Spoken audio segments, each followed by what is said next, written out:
আজকে একটা রেসিপি নিয়ে আসলাম, সেটা হচ্ছে কচুরমুখী দিয়ে ইলিশ মাছের রেসিপি। তো এটা খুবই সাধারণ রান্না, আহামরি কিছু না। আমি প্রথমে কচুগুলিকে কাঁচা অবস্থায় এভাবে তেলে ভেজে নেই, সুন্দর মতো কেটে কুটে ধুয়ে। তো হ্যালো এভরিওয়ান, আসসালামু আলাইকুম। একটা রেসিপি, অতি সাধারণ একটা রেসিপি শেয়ার করার জন্য চলে আসছি। কচুরমুখীগুলি এভাবে ভেজে নিয়ে তারপরে মাছগুলিকেও হালকা একটু ভাজা দিব, কারণ বেশি মাছটা ভাজা দিলে আসলে ভালো লাগে না। কাঁচা অবস্থায় রান্না করতে পারি না, কাঁচাও রান্না করা যায় কষাইয়া, কিন্তু আমার ছেলে আবার পছন্দ করে না, তো সে সবসময় ভাজা মাছটাই প্রেফার করে বেশি। তো তেলের মধ্যে দিয়ে দিলাম জিরা, টুসটুস করে ফুটলে তারপর দিয়ে দিব হচ্ছে পেঁয়াজ কুচি কুচি করে কাটা। তারপরে দিয়ে দিব তারপরে এটাকে লাল করে ভেজে নিয়ে দিয়ে দিব একটু লবণটা দিলে তাড়াতাড়ি পেঁয়াজটা লাল হয়ে যায় আসলে। আর এখানে দিয়ে দিব কিছু পানি, আর আপনারা সব সময় গরম পানি ব্যবহার করার চেষ্টা করবেন। তারপরে পর্যায়ক্রমে দিয়ে দিলাম হলুদ, মরিচ, ধনিয়া গুঁড়া, জিরা গুঁড়া, একটু রসুন বাটা, একটু আদা বাটা, এই তো।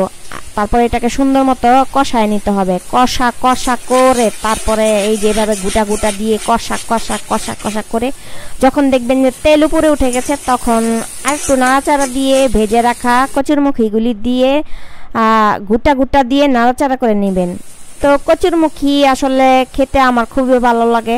অনেকের আছে গলা চুলকায়, তো গলা আমার চুলকায় না, যারা চুলকায় তাদের চুলকানি বেশি, তাই সেই জন্য গলা চুলকায়। তো এইখানে কচুরমুখীগুলি সুন্দর মতো কষিয়ে নিয়ে ঢাকনা দিয়ে ঢেকে দিব। নাড়াচাড়া দিয়ে মশলাটার সাথে সুন্দরভাবে মিশাতে হবে।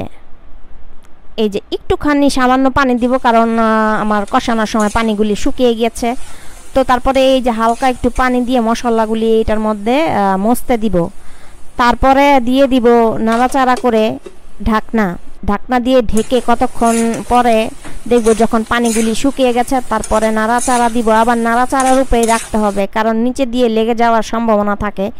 নাড়াচাড়া দিতেই থাকবেন, আর এই যে খুন্তি দিয়ে চেক করে নেবেন যে গলেছে কিনা। তারপরে দিয়ে দিবেন ফুটন্ত গরম পানি। আমি যে আগেই বলেছিলাম, গরম পানি দিলে আসলে তরকারির স্বাদ বহুগুণ বেড়ে যায়। আমি তো সকালেই ঘুমের থেকে উঠে এক পাতিল পানি গরম করতে বসাই দিই, সব কিছুর ভিতরে গরম পানি ইউজ করি। তারপরে এখানে ঝোলটা পরিমাণ মতো দিয়ে, কচুরমুখীতে একটু বেশি পরিমাণে ঝোল দিতে হয়, কারণ এইটা কিন্তু টেনে নেয়। অনেক সময় দেখবেন যে হালকা ঝোল রাখছেন, তারপর দেখবেন যে এটা শুকনা, এটা কিন্তু পানি টেনে নিয়ে নেয়। তারপরে ইলিশ মাছগুলি দিয়ে দিব। আর আমি একটা ইলিশ মাছে একটা অন্যরকম একটা মানে রান্নার শেষে একটা জিনিস করি, সেটা আপনাদের সাথে শেয়ার করব। এটা হচ্ছে আমার সিক্রেট, তো আপনাদের সাথে সিক্রেটটা শেয়ার করে ফেলতেছি। তো এখানে দিয়ে দিলাম ধনিয়া জিরা ভাজা টালা গুঁড়া। আর সিক্রেট ইনগ্রিডিয়েন্টসটা হচ্ছে গিয়ে পেঁয়াজ বাটা। আপনারা পেঁয়াজ থেতো করেও দিতে পারেন। এই যে এইখানে কাঁচা অবস্থায় পেঁয়াজ বাটাগুলি দিয়ে দিবেন নামানোর কিছুক্ষণ আগে। তারপরে 2-3 মিনিট এরকম ফুটাতে থাকবেন। পেঁয়াজের গন্ধটা চলে গেলে তা হয়ে গেল তরকারি রান্না। আর আমি বলছিলাম একটু বেশি করে ঝোল রাখতে, কারণ এটা কিন্তু পানিটা কচুরমুখী তরকারিতে কিন্তু পানি টেনে নিয়ে নেয় আর কি, পানিটা কচুরমুখী টানে।